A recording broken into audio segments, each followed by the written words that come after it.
Assalamualaikum warahmatullahi wabarakatuh. Salam sejahtera buat kita semuanya. Kami dari kelompok 3 akan mempresentasikan hasil daripada diskusi kami, di mana kelompok kami membahas tentang kurikulum 2013. Tetapi sebelum kami menyampaikan tentang hasil diskusi kami, terlebih dahulu kami akan memperkenalkan diri dulu.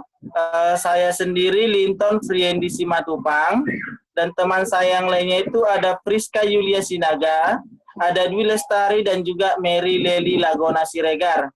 Baiklah, untuk teman-teman semuanya, kami akan mempresentasikan hasil diskusi kami, di mana presentasi yang pertama akan disampaikan oleh teman saya, yaitu Priska Yulia Sinaga.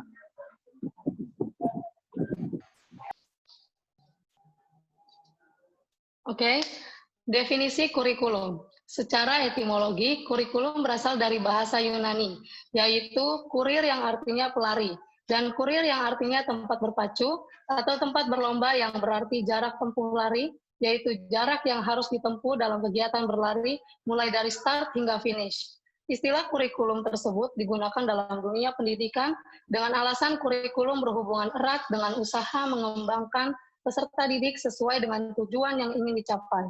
Sehingga kurikulum memiliki beberapa aspek penting seperti perencanaan pengalaman belajar, program sebuah lembaga pendidikan yang diwujudkan dalam sebuah dokumen, serta hasil dari implementasi dokumen yang telah disusun.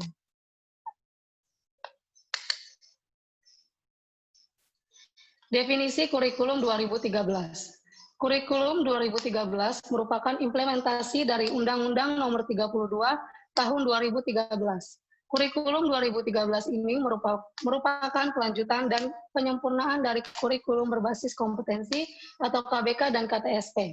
Akan tetapi lebih mengacu pada kompetensi sikap, pengetahuan, dan keterampilan secara terpadu sebagaimana amanat Undang-Undang 20 Tahun 2003 tentang sistem pendidikan nasional yang terdapat pada pasal 35, di mana kompetensi lulusan merupakan kualifikasi kemampuan lulusan yang mencakup sikap, pengetahuan, dan keterampilan sesuai dengan standar nasional yang telah disepakati. Paparan ini merupakan bagian dari uji publik kurikulum 2013 yang diharapkan dapat menjaring pendapat dan masukan dari masyarakat secara positif. Selanjutnya akan dijelaskan oleh Dwi. Tujuan pengembangan kurikulum 2013. Kurikulum 2013 bertujuan untuk mempersiapkan manusia Indonesia agar memiliki kemampuan hidup sebagai pribadi dan warga negara yang beriman, produktif, kreatif, dan inovatif, dan afektif, serta mampu berkontribusi pada kehidupan bermasyarakat, berbangsa, bernegara, dan peradaban dunia. Dasar penyusunan kurikulum 2013 ada 4, yaitu landasan yuridis, landasan filosofis, landasan teoritis, dan landasan empiris.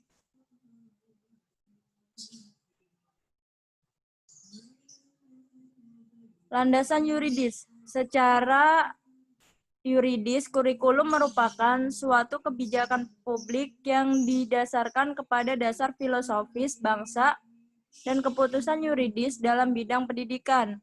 Landasan yuridis kurikulum adalah Pancasila dan Undang-Undang Dasar 1945, Undang-Undang Nomor 20 Tahun 2003 tentang Sistem Pendidikan Nasional, Peraturan Pemerintah Nomor 19 Tahun 2005, Peraturan Menteri Pendidikan Nasional Nomor 23 Tahun 2006 tentang standar kompetensi lulusan, dan Peraturan Menteri Pendidikan Nasional Nomor 22 Tahun 2006 tentang standar isi. Landasan filosofis. Pendidikan juga harus memberikan dasar bagi keberlanjutan kehidupan bangsa dengan segala aspek kehidupan bangsa yang mencerminkan karakter bangsa masa kini. Berbagai perkembangan dalam ilmu, teknologi, budaya, ekonomi, sosial, politik yang dihadapi masyarakat, bangsa, dan umat manusia dikemas dalam konten pendidikan. Landasan teoritis. Kurikulum dikembangkan atas dasar teori pendidikan, berdasarkan standar teori pendidikan berbasis kompetensi. Berdasarkan standar adalah pendidikan yang menetapkan standar nasional sebagai kualitas minimal hasil belajar yang berlaku untuk setiap kurikulum. Berdasarkan kompetensi adalah kemampuan seseorang untuk bersikap, menggunakan pengetahuan dan keterampilan untuk melaksanakan suatu tugas di sekolah, masyarakat, dan lingkungan di mana yang bersangkutan berinteraksi. Landasan empiris. Sebagai negara, bangsa yang besar dari segi geografis, suku bangsa, potensi ekonomi, dan beragamnya kemajuan pembangunan dari satu daerah ke daerah lain.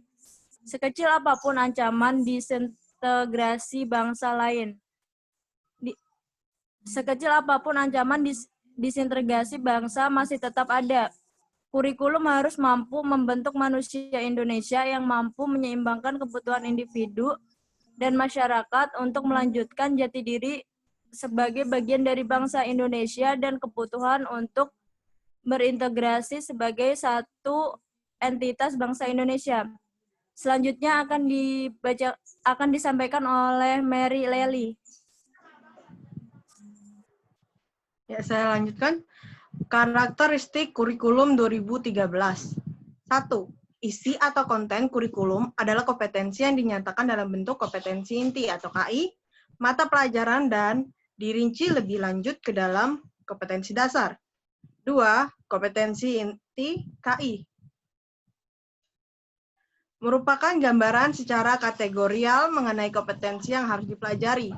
Kompetensi dasar atau KD merupakan kompetensi yang dipelajari peserta didik untuk suatu mata pelajaran. 4. Penekanan kompetensi ranah sikap, keterampilan kognitif, psikomotorik, dan pengetahuan untuk suatu satuan pendidikan, dan mata pelajaran yang ditandai oleh banyaknya KD suatu pelajaran. Kompetensi inti menjadi unsur organisator kompetensi bukan konsep, generalisasi, topik, atau sesuatu yang berasal dari pendekatan disciplinary based curriculum atau content based curriculum. Kompetensi dasar dikembangkan berdasarkan prinsip akumulatif, saling memperkuat dan memperkaya antar mata pelajaran. 7.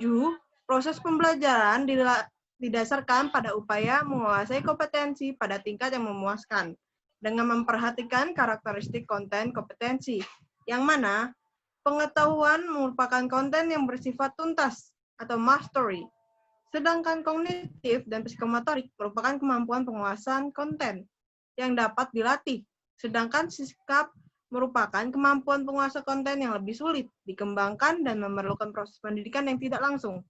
8. Penilaian hasil belajar mencakup seluruh aspek kompetensi yang bersifat formatif, dan hasilnya segera diikuti dengan pembelajaran remedial untuk memastikan semua penguasaan kompetensi.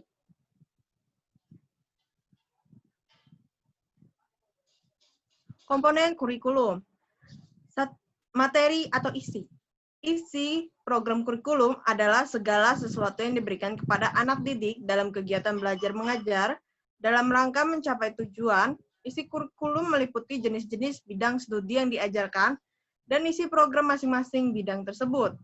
Tujuan kurikulum 2013 bertujuan untuk mempersiapkan manusia Indonesia agar memiliki kemampuan hidup sebagai pribadi dan warga negara yang beriman, produktif, kreatif, inovatif, dan efektif, serta mampu berkontribusi pada kehidupan masyarakat, berbangsa, bernegara, dan peradaban dunia. Metode atau strategi. Komponen metode itu meliputi rencana metode dan perangkat yang direncanakan untuk mencapai tujuan tertentu dalam kurikulum 2013 ini. Pada tenaga pendidikan, memiliki ruang untuk mengembangkan metode pembelajaran yang kreatif dan inisiatif dalam menyampaikan mata pelajaran. Evaluasi, penilaian atau evaluasi, kurikulum meliputi semua aspek batas belajar. Menurut Schwartz dan kawan-kawannya, penilaian adalah suatu program untuk memberikan pendapatan dan penentuan arti atau faedah suatu pengalaman. Materi selanjutnya akan dibahas dengan Linton. Oke, untuk materi selanjutnya, hasil observasi implementasi kurikulum 2013 itu ada beberapa segi, di antaranya itu segi pemahaman dan pelaksanaan, segi materi, segi media pembelajaran, segi metode pembelajaran, dan segi penilaian. Dan di sini saya akan menjelaskan satu persatu. Untuk yang pertama yaitu segi pemahaman dan pelaksanaan. Merupakan kurikulum yang simpel dan praktis karena menjadi sebuah kurikulum penyempurna pada kurikulum tingkat satuan pendidikan atau KTSP yang masih menitik beratkan pada kompetensi yang diutamakan. Kurikulum 2013 ini melihat dari segi kebutuhan masyarakat, dari segi spiritual, sosial, pengetahuan, dan keterampilan yang saat ini sedikit digeser karena pengaruh dari media, lingkungan, dan juga tekanan belajar yang semakin menumpuk dengan adanya materi pembelajaran yang selalu bertambah seiring dengan kebutuhan.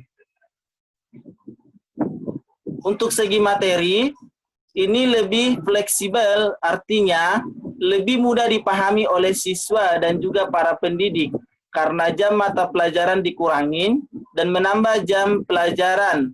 Hal itulah yang sangat menonjol dalam perubahan pada KTSP menjadi kurikulum 2013.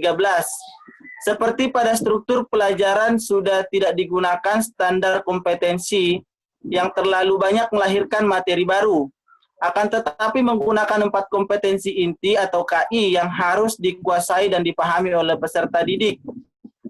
Di mana keempat kompetensi ini yaitu kompetensi inti, KI 1 atau spiritual, KI 2 itu atau sosial, dan KI 3 itu atau pengetahuan, dan KI 4 itu keterampilan. Untuk segi media pembelajaran, perencanaan materi pengajaran dan proses belajar mengajar membutuhkan penerapan media yang ekstra, sehingga menuntut seorang guru dan siswa untuk selalu belajar dan memanfaatkan media pembelajaran yang sudah ada dan yang sudah dipersiapkan sebelumnya.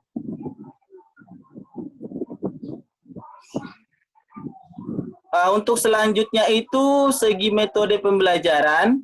Dari segi metode pembelajaran kurikulum 2013 ini lebih aktif dalam penggunaan dan pemanfaatannya berbagai metode seperti halnya metode simulasi, sosiodrama, bermain, diskusi, dan juga metode yang lain yang sangat mampu menjadi sarana untuk mencapai tujuan pendidikan nasional yang sangat diharapkan.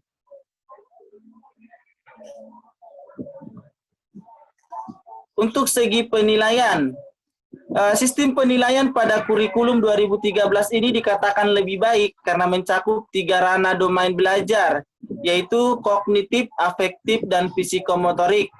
Karena ketiga domain tersebut sama-sama menjadi sangat penting dan hanya mengutamakan aspek kognitif atau pengetahuan.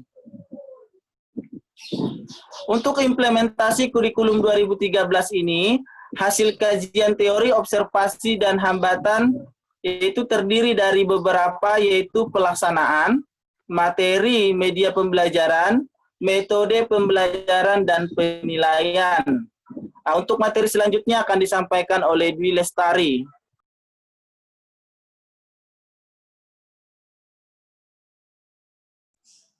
Jadi kesimpulannya adalah kurikulum 2013 merupakan implementasi dan penyempurna dari kurikulum-kurikulum sebelumnya. Hanya saja terdapat sedikit perubahan pada standar isi dan penilaian, dengan tetap berpedoman kepada tujuan pendidikan nasional, yaitu mencerdaskan bangsa dan menjadikan manusia yang beriman dan berakhlakul karimah yang tinggi. Implementasi kurikulum 2013 di SMPN 1 Manggaran Situbondo sudah sesuai dan memenuhi kriteria pada struktur pelaksanaan kurikulum 2013.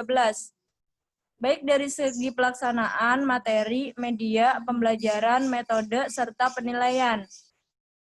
Yang mana semua itu tidak lepas dari motivasi dan dukungan dari segenap pimpinan, dewan guru, komite, siswa, dan wali murid untuk mengimplementasikan kurikulum 2013 yang berarti pola kepemimpinan di SMPN 1 Manggaran Situbondo adalah menggunakan pola kepemimpinan yang demokratis yang mementingkan tercapainya tujuan kelompok seoptimal mungkin dengan mengikut sertakan seluruh partisipasi anggota, daya, dan segenap kemampuan tanggung jawab bersama. Oke, baiklah untuk teman-teman semuanya, demikian presentasi dari kelompok kami, kelompok 3. Untuk setiap penyampaian yang kurang tepat, kami mohon maaf yang sebesar-besarnya.